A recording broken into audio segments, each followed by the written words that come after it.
Midi Lorraine sur RCF en Lorraine. À 12h30, c'est bien sûr Bruno Fuma pour un air de sortie que nous allons retrouver. Mais pour l'instant, nous allons faire le bilan de la saison estivale du côté de la Cité du Cal avec votre invité Magali. Oui. Oui, bonjour Romane, bonjour à tous. Mon invité du jour est François Werner. Bonjour François Werner. Bonjour. Alors vous êtes donc président de Destination Nancy, office de tourisme. Tout d'abord, j'aimerais que vous commenciez par nous présenter votre structure. Alors l'office du tourisme est maintenant intégré effectivement dans Destination Nancy. Destination Nancy qui regroupe non seulement l'office du tourisme mais le parc des expositions, le centre Prouvé et puis toutes les manières d'accueillir des touristes, que ce soit des touristes loisirs ou des touristes d'affaires. Donc une compétence maintenant métropolitaine puisque il faut voir grand aujourd'hui pour répondre pleinement à l'attente de nos visiteurs. Oui, j'allais vous demander pourquoi ce regroupement, c'est vraiment pour donner davantage d'ampleur à l'aspect touristique sur l'agglomération nancéienne. Oui, on nous demande plus et mieux, on nous demande plus parce que si les touristes restent, il faut leur offrir plus que la place Stanislas, bien sûr. Même si la place Stanislas est évidemment le premier élément d'accueil. Et puis, il faut leur offrir aussi mieux parce que la demande est souvent plus complexe, plus personnalisée que dans le passé. Donc, on répond à cette demande. Très bien. Alors, j'aimerais bien qu'on revienne donc sur le bilan du coup de cette saison touristique cet été dans l'agglomération nancéienne. Est-ce que les touristes ont été au rendez-vous ? Alors, les touristes sont globalement revenus et Nancy n'a pas connu l'effondrement que certaines grandes capitales ont pu connaître par ailleurs. On s'en réjouit pas d'ailleurs. On a un tourisme qui est proche maintenant du chiffre de 2019. Il est resté un petit peu en dessous, mais c'est quand même déjà rassurant. Quel chiffre du coup ? Alors c'est une baisse d'environ 10%. On n'a pas tout à fait encore le nombre en nuitée. Mais c'est vrai que quand on voit d'autres chiffres, on se console un peu, avec peut-être une demande qui évolue, qui est pas la même, des visiteurs qui sont plus français, qui sont pour les étrangers encore plus de chez nos voisins, des Belges, des Hollandais, des Allemands, et puis qui encore une fois demande d'autres choses, cherche à sortir des sentiers battus.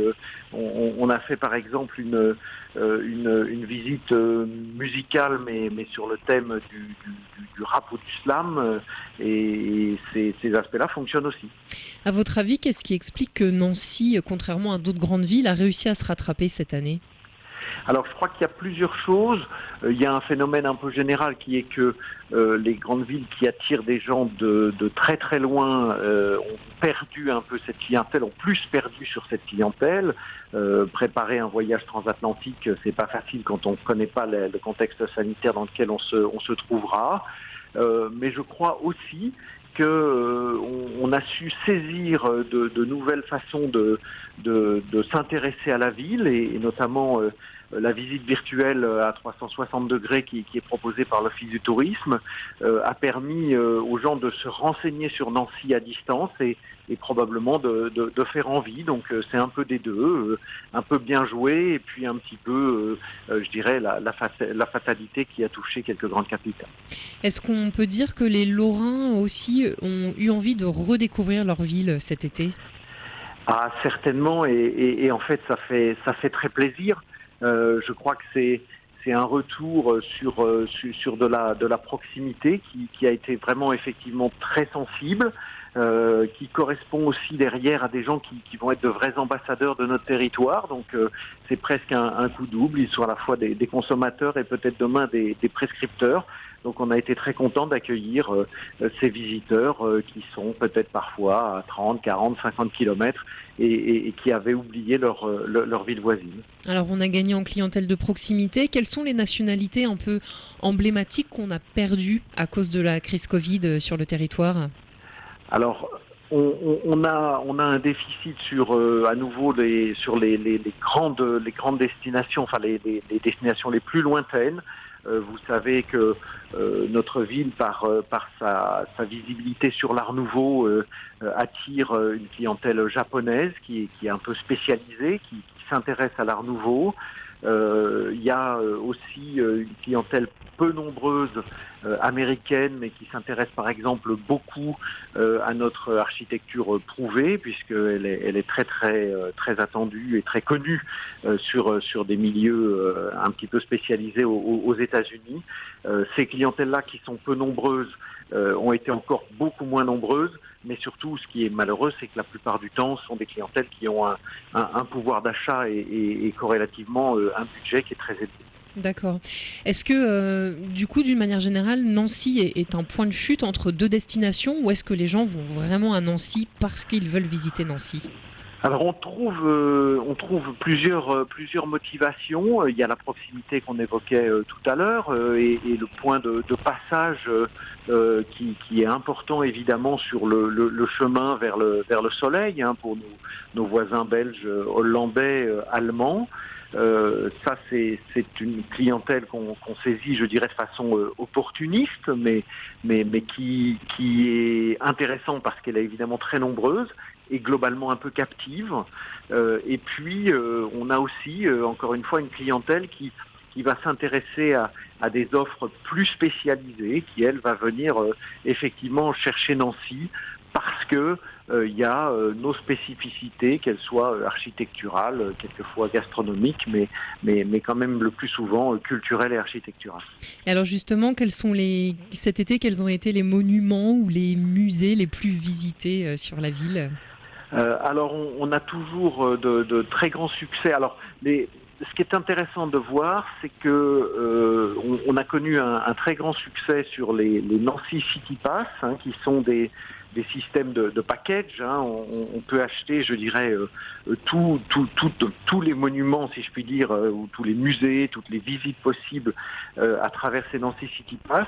On voit monter le nombre de ces ventes parce que je pense que il y a une clientèle plus gourmande qui va effectivement chercher c'est le jardin botanique, c'est évidemment le musée des Beaux-Arts, le musée de l'école de Nancy, le muséum aquarium sont évidemment des destinations très très fortes et qui continuent d'augmenter parce que je pense qu'on a trouvé la bonne formule pour faire en sorte que le visiteur aille voir plusieurs monuments, ce qui est important à la fois pour lui, ce qui est important parce que derrière, effectivement, on met mieux en valeur nos atouts, mais c'est aussi très important parce que ça va peut-être faire l'annuité de plus, l'envie de rester et de rester un jour supplémentaire.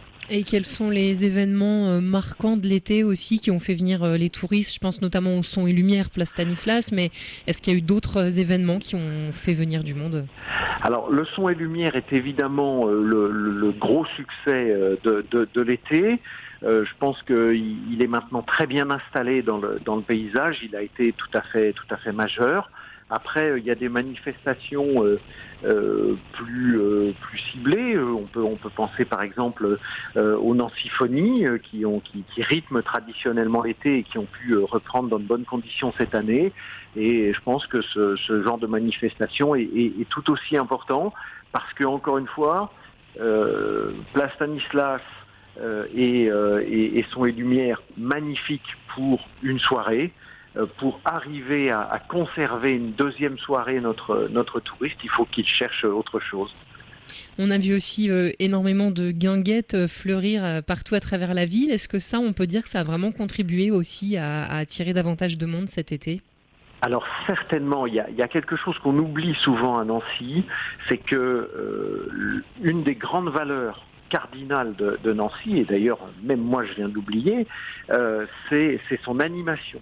Nancy, déjà hors de l'été, c'est une ville avec 51 000 étudiants, c'est une proportion énorme, beaucoup plus importante que dans toutes les villes qui nous entourent, et donc ça donne de la vie étudiante, c'est très important, et même en été, on voit qu'elle continue, et donc ce qu'on vient chercher, c'est effectivement l'ambiance du Sud dans une ville du Nord, la chaleur des pavés de Croatie sur la place Stanislas, voilà, je crois, une des caractéristiques de Nancy. Alors ça, c'est cet été, mais le tourisme, ça continue aussi à Nancy en automne et en hiver. Il y a les jardins éphémères qui vont arriver, et puis il y aura la Saint-Nicolas, il y aura Noël. Donc là, il y a toute une nouvelle saison à préparer. Oui, bien sûr, évidemment, l'espoir de la métropole et de la ville de Nancy, c'est que l'opération de la Saint-Nicolas puisse se tenir cette année. C'est très bien parti pour, bien sûr, dans les meilleures conditions possibles. On sait que c'est un rendez-vous qui est très très important, qui procure un nombre de nuitées très important, que la ville essaye aussi de rythmer sur plus de jours, pour faire en sorte qu'il n'y ait pas que le jour du défilé qui soit attractif. Les communes alentours d'ailleurs se mobilisent aussi. À Villers, dans ma commune, on essaye d'avoir un défilé qui soit aussi attractif, parce que c'est encore une fois stabiliser, conserver ce touriste, faire en sorte qu'il ait envie de consommer sur place. Donc ces grands rendez-vous sont des locomotives. Et bien sûr, il y a la place Stanislas qui a été élue monument préféré des Français la semaine dernière. Ça fait évidemment une super publicité à la ville. Comment est-ce que vous comptez surfer, si je puis dire, sur cette vague ? Alors l'intérêt de cette distinction, c'est évidemment un buzz qui est très fort, qu'il faut relayer, il faut continuer, il faut inonder les réseaux sociaux, il faut que les Lorrains soient fiers de leur place Stanislas, et les habitants du Grand Est en général. Ça permet de toucher des publics qui ne sont pas forcément des publics touristiques habitués, si je puis dire, au voyage touristique. Ce sont des publics plus occasionnels qui vont aussi recevoir ce message-là. Donc il faut qu'on sache bien les accompagner. C'est une mobilisation un petit peu globale des professionnels. Je crois que c'est un de nos points forts aussi sur le territoire, c'est que je crois qu'on est capable à un moment donné d'être particulièrement accueillant et de faciliter la vie des gens. Donc c'est cette spécificité-là qu'on aura sans doute avec le focus que représente cette distinction. Très bien. Donc pour conclure, voilà, on peut dire qu'entre la saison estivale et puis cette distinction, finalement pour Nancy, ça aura été une bonne année. Je crois que c'est une bonne année, c'est une année de reprise, c'est une année aussi de modification des habitudes. La demande est plus tout à fait la même.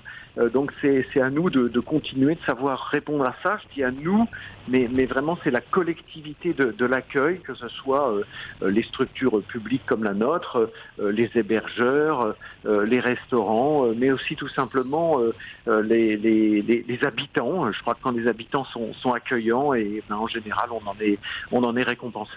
Eh ben, merci beaucoup d'avoir été avec nous, François Werner, président de Destination Nancy, office de tourisme, qui faisait le bilan de la saison estivale dans notre belle cité ducale. Merci beaucoup. Merci. Merci beaucoup Magali. Et oui, nous le disions déjà il y a quelques jours, voire quelques semaines, la Lorraine est formidable, profitez-en. Et ce tourisme de proximité, je suis convaincu que ce n'est pas prêt de s'arrêter, et tant mieux pour tout le monde.